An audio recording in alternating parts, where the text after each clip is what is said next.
Well, okay, students, today we are going to discuss about personal letter. But first, let's say basmalah together. Bismillahirrahmanirrahim.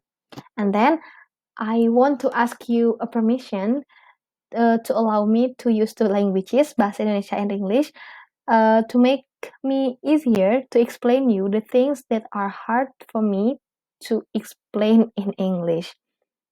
And then I hope at the end of this lesson, all of you can differentiate, can take the meaning, as well as create the personal letter. Okay, let's get started. So this is our outline today. Kita hari ini akan membahas mengenai definisi dari personal letter, kemudian social function or purpose ataupun tujuan dari si personal letter ini, kemudian linguistic features atau unsur kebahasaan yang mana mengandung tenses, kata ganti dan lain sebagainya. Kemudian ada structure dari personal letter ini. Next. Nah, tapi pertama-tama let's take a look to these two letters. Nih, di surat sebelah kiri ini kita bisa melihat perbedaan yang mencolok ya. Jadi ini itu merupakan surat formal atau surat resmi. Mengapa? Karena ada kop surat yang terdiri atas nama lembaga, kemudian alamat, serta nomor telepon dari lembaga itu sendiri. Kemudian ditujukan kepada orang tua kelas 12. Nah, otomatis isi dari surat ini pun tidak mungkin mengenai masalah personal, seperti itu. Nah, kemudian sangat berbeda dengan surat yang ada di sebelah kanan. Bisa kita lihat di sini, tidak ada kop surat. Berarti, surat di sebelah kanan ini merupakan surat informal atau surat yang tidak resmi. Jadi, surat ini bisa dikirimkan kepada orang-orang yang kita kenal, nanti kita akan bahas itu lebih lanjut. Dan bisa kita lihat di sini, isinya itu lebih ke personal matters atau permasalahan pribadi, seperti itu. Oke, next. Nah, seperti yang kita ketahui bersama, jadi dulu itu apabila kita hendak mengirimkan surat, kita biasa menulis surat itu terlebih dahulu, kemudian melipatnya, masukkan ke dalam amplop, dan kemudian ditempelkanlah di atas amplop tersebut stem atau perangko. Nah, berbeda dengan sekarang ya, time flies, technology improves. Sekarang itu banyak platform yang menyediakan layanan untuk mengirim surat atau surat elektronik maksudnya. Yang kita ketahui bersama yaitu Gmail, Yahoo, bahkan apabila kita hendak mengundang atau berbicara mengenai masalah pribadi, kita bisa langsung mengirim pesan via WhatsApp ataupun mengirim pesan via inbox ataupun Instagram. Banyak platform-platform yang menyediakan layanan mengirim pesan sekarang ini, seperti yang kita ketahui bersama kan. Nah, kenapa saya membahas platform-platform ini? Nanti kita akan bahas di slide-slide selanjutnya. Okay, so we will get into the definition first. Jadi, a personal letter is a letter containing personal matters or personal problems sent individually by one individual to another individual, not an agency, organization, or company.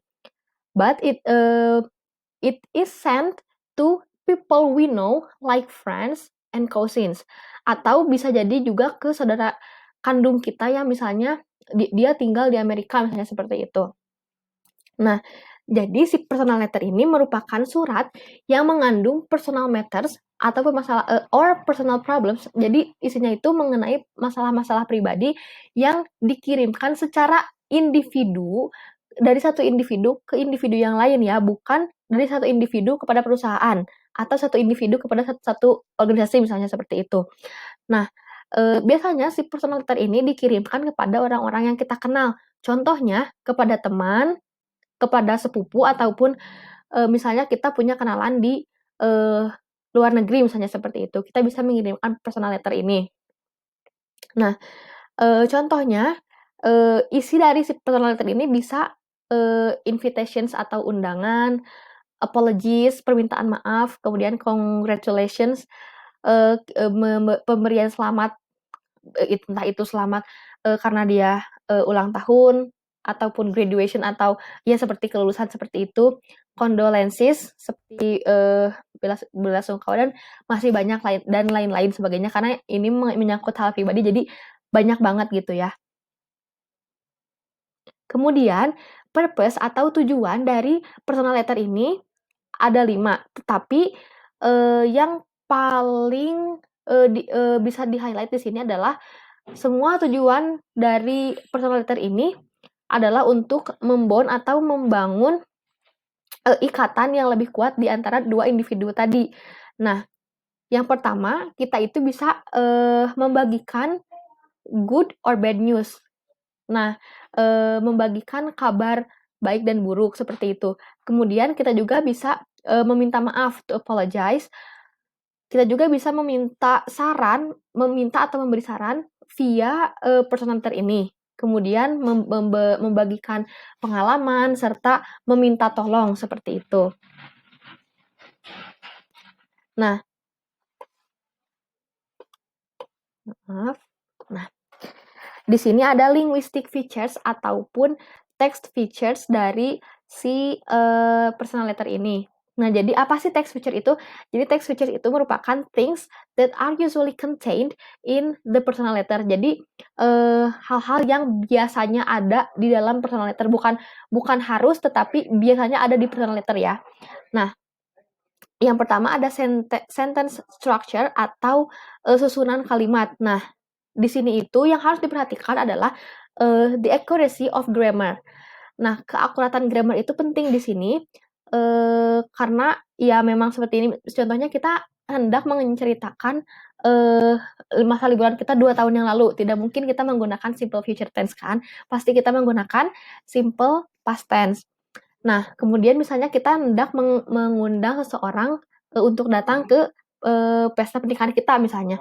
Nah, kita tidak mungkin menggunakan simple past tense kan, karena si undangan atau acara ini akan dilaksanakan berarti kita akan menggunakan simple future tense, seperti itu. Jadi pada dasarnya grammar ya atau tenses yang digunakan dalam personalitas ini, itu, kondisional tergantung, dengan kondisi kita pada saat itu, seperti itu ya.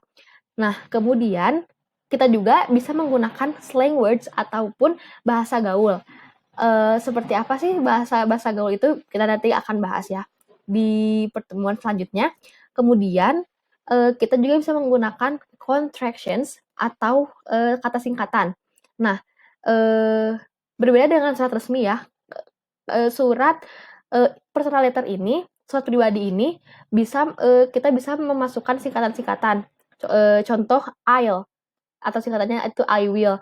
Nah, kemudian juga, penggunaan dari personal pronouns, seperti I, we, dan you. Nah, kemudian kita lihat stylenya atau gaya penulisan dari si personal letter ini. Yang pertama, penggunaan bahasanya itu biasanya menggunakan kata ganti pertama dan kata ganti orang pertama dan kedua seperti I, we, and you, tadi sudah dibahas ya.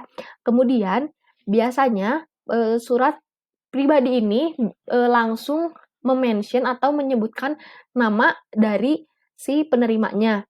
Nah, kemudian juga,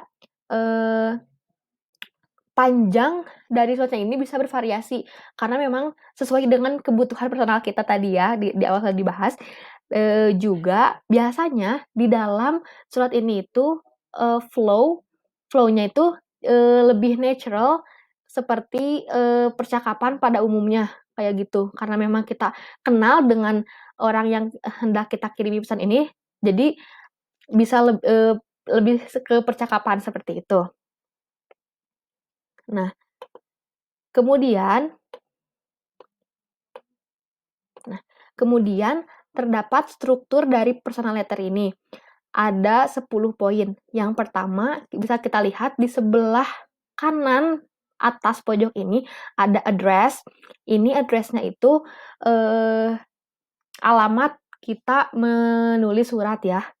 Karena alamat kita menulis surat. Nah, kemudian ada date atau tanggal kita menulis surat tersebut, kemudian salutation and name. Salutation name ini merupakan sapaan dan juga kepada siapa surat ini dituju kayak gitu. Kemudian greetings ada hello. Nah, oh iya, salutation ini bisa macam-macam bentuknya. Bisa misalnya my dearest Siti, gak usah pakai lovely juga bisa misalnya dear Siti, bisa macam-macam.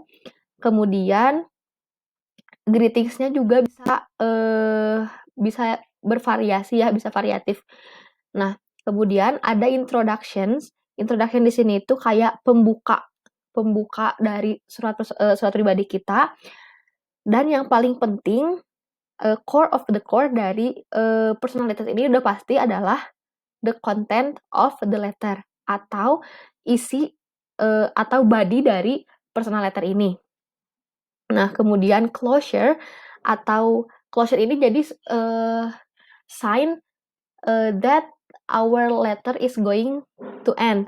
Nah, jadi kayak pesan, kayak ngasih tanda gitu bahwa surat yang kita kirimkan ini akan segera selesai.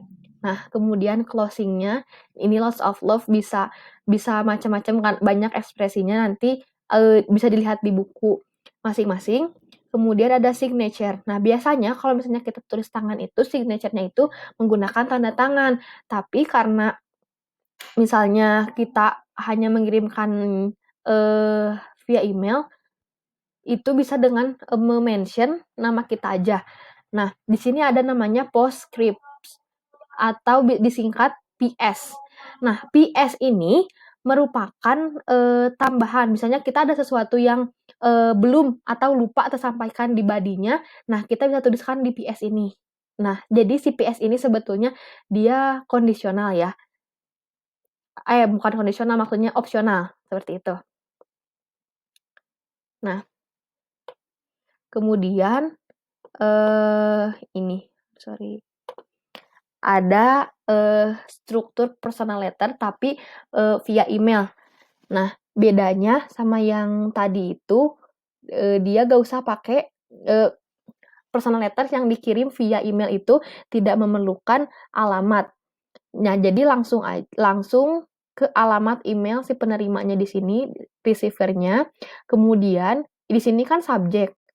Subject can be anything kan. Nah, di sini kita langsung aja tulisin purpose-nya. Nah, jadi kita mengirim email itu purpose-nya ada ini nih. Di sini dituliskan.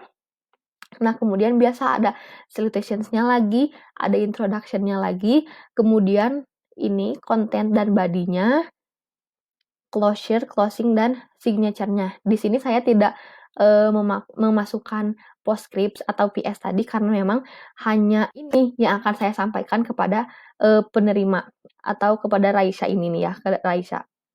Seperti itu. Nah,